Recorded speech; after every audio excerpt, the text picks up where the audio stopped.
All right, like my lovely backdrop here in the kitchen floor. I owe an update, but I've been, it's like I didn't ever really get really a lot better after this last treatment. And I was just kind of hoping and waiting for that day to come where I started to feel really, really good and post a video then all excited. But that day hasn't come, and now it's been a week, and I'm now just waiting on the next treatment, the IVIG, and hoping that'll be a little bit better. As you can see, I'm not like the worst I ever am, so that's good. I have been started waning towards the end of the last cycle of 2 weeks between IVIG treatments, and I haven't really declined a lot more than that. I know treatment did, like I did get a very, very small improvement. If I have a lot of flu-like symptoms, not just post IVIG symptoms, but a lot of I think it's just the disease is just exhausting, and the whole disease process and what's going on inside my body.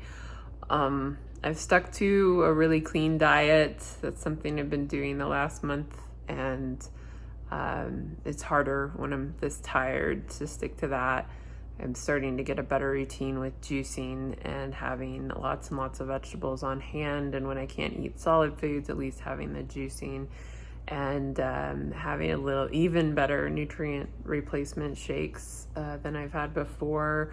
I've got a really, really good green powder blend, and I'm hopefully not bombarding my body with as many chemicals. So that's the project I'm still continuing on. I haven't given up on. It's not going to cure me on its own. IVIG and major medicine is important for CIDP, for an autoimmune disease like this, for autoimmune diseases in general. But I am doing everything else I can, staying hydrated, getting good sleep, etc. So not a whole lot exciting right now. Just gonna wait and hope that things improve after the next treatment. Why did this treatment not work as well as the last one? People ask me that. My grandma asked me that. I don't know. My doctor doesn't know. No one really knows. There's not a clear reason why one IVIG treatment will be more effective than the others. Some possibilities, which none of these are certain, is the last one and last couple could have gone so well because of the plasmapheresis in June. It could be that I'm on the tail end now of that being effective, and the disease is getting more aggressive again and ramping back up, and I'm exiting the phase where plasmapheresis was as effective over the last couple of months. It could be, so it could be that. It could be that the dose of IVIG that batch of plasma either wasn't as good or wasn't stored properly, or who knows. It could be, there's a lot of different things I don't have any clue about on how the immune system works and what makes it more aggressive and more autoimmune aggressive. I know that only a few days prior to my last treatment, I had to go out of the house for a doctor's appointment and was incredibly exhausted from that appointment. And it's possible that amount of stress on my body, I don't know. I'm not saying that's definitely it. It's just these are things that, based on what I've read, what other patients say, what my doctor says, what are possibilities out there, if there's even a reason that we can have any influence on why IVIG is sometimes more effective than others. These are the theories, just guesses, not anything proven. During my treatment this last time, for whatever reason, my blood pressure was extremely, extremely low. And I had a different nurse than usual, and she was pretty stressed out about how dangerously low my blood pressure was. And we don't know why that happened. With CIDP affecting my nerves, it affects my autonomic nervous system, and so it does have impacts on my ability to regulate my heart rate, my blood pressure, autonomic nervous system functions. That includes digestion, includes pretty much everything can be affected. So it's not like terribly out there uncommon that I would have a lot of trouble maintaining my blood pressure. My blood pressure's too high or too low or all over the place. Temperature regulation, I have trouble with that too, randomly, not all days. Some days I cannot keep myself warm on my own. Some days I cannot cool myself off. That's actually a bigger problem or more common. Not able to regulate my temperature. I actually should do a whole video on temperature regulation. It's like a weird part of my lifestyle with the way I dress, the temperature of my house, the way how careful I am when I go outside for extreme temperature changes, because it can tank me so much. So it's just like a weird oddity of not having a properly functioning autonomic nervous system. Nerves affect everything. So yeah, that's maybe the stress during treatment, maybe whatever it is that caused my super low blood pressure before treatment and going into treatment, maybe that somehow had an effect. Maybe my body went into a little bit of a mini crisis mode during treatment, and the stress, negated, negated the effectiveness of the treatment.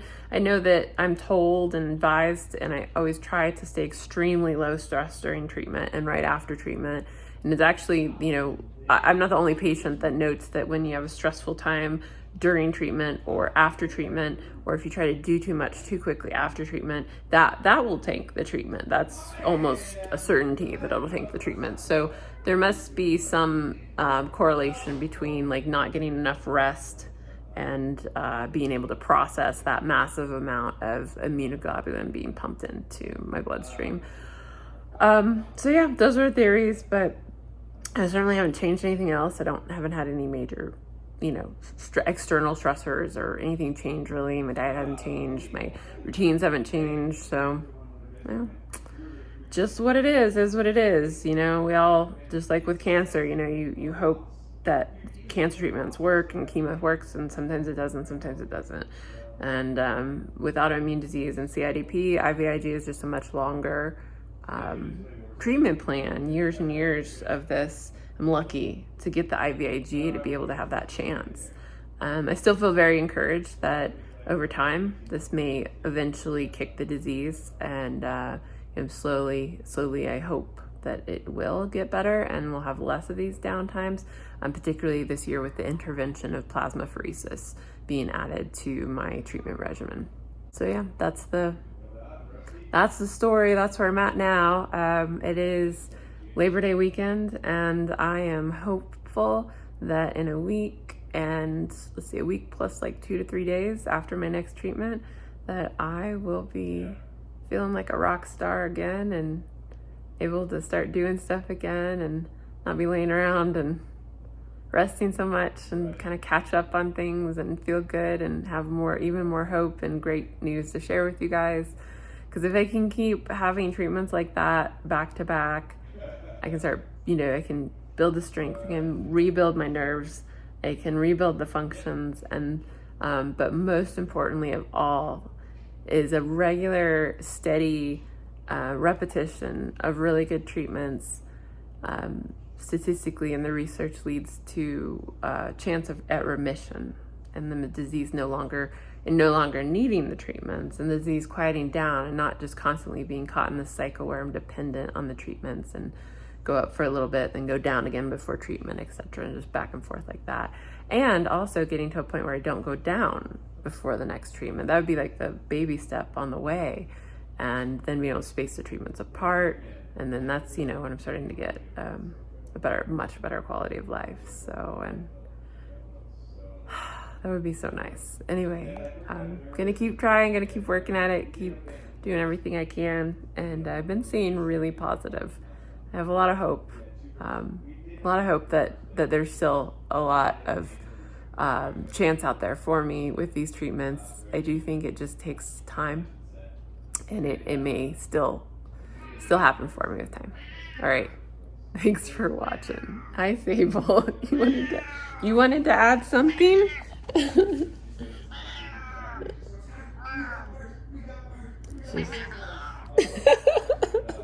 My little best friend buddy's hungry. I better feed her. Thanks for watching.